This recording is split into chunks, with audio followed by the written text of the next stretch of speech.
ஸ்ரீ சக்தி முனியப்பன் கருப்பராயன் கோவிலின் 24ஆம் ஆண்டு உற்சவ திருவிழா.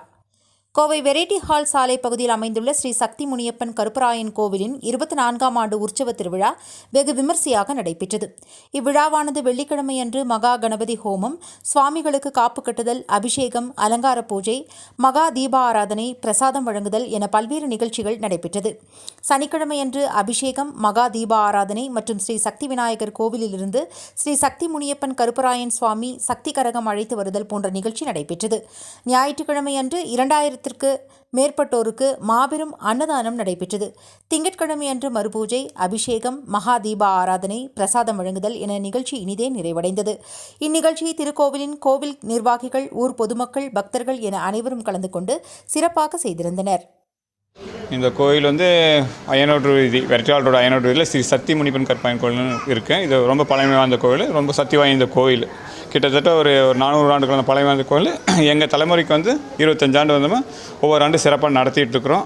இந்த ஒவ்வொரு முறையும் ஒரு வாரம் நடத்துவோம். இந்த முறை அடுத்த ஆண்டு கும்பாபிஷேகம் வர்றதுனால நாங்கள் இந்த நிகழ்ச்சியை கொஞ்சம் 3 நாளாக செஞ்சுருக்கோம். முதல் நாள் காலை கணபதி ஹோமம், சாயந்தரம் விளக்கு பூஜை, இன்றைக்கி காலையில் அபிஷேகம், இப்போ கரகம் சக்தி கரகம் புறப்பட்டுருக்கு.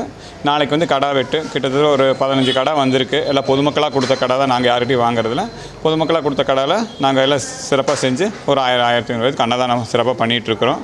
இது ரொம்ப சக்தி வாய்ந்த சாமி. குழந்தைகள் இல்லாதவங்களுக்கு குழந்தை பாக்கியம், வீடு இல்லாதுன்னு சூழ்நிலை கனியை குத்துனா சிறப்பாக நடத்தி கொடுப்பாரு. எந்த இடத்துலையும் இந்த ஐயன் ஒட்டுக்காக இருக்க மாட்டாங்க.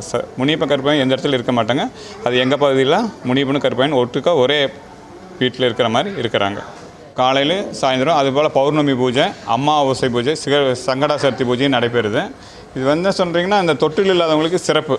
தொட்டில் கொண்டு இந்த மரத்தில் பின்னாடி கட்டுவாங்க. குறைஞ்சபட்சம் 30 நாள், அதிகபட்சம் 90 நாளில் சிறப்பாக தொட்டில் வளர்த்தி கொடுக்குறேன். இது வரைக்கும் நிறைய தொட்டில் வளர்த்தி கொடுத்துருக்கோம். அதோட சிறப்பில் தான் இந்த ஆண்டு விழாவில் என்ன பண்ணுறாங்க, கடா கொண்டு கொடுக்குறாங்க. கடா வெட்டு நாங்கள் வாங்குறது. அந்த தொட்டில் சில பேர் இந்த மண் ரொம்ப நாள் வீடு விற்காதவங்க வீடு அந்த மாதிரி நிறைய வேண்டுதல். இந்த சூழலில் கனி குத்திட்டு போனாலே அந்த சிறப்பு நடக்கிறதுனால அது சிறப்பாக ஒவ்வொரு ஆண்டு அவங்க கடை வாங்கி கொடுத்துருந்தோம்னா அதில் வச்சு நாங்கள் சிறப்பான அன்னதானமும் சிறப்பாக நடத்திட்டு இருக்கோம். கிட்டத்தட்ட ஒரு 1000 பேர் கலந்துக்கிறோங்க.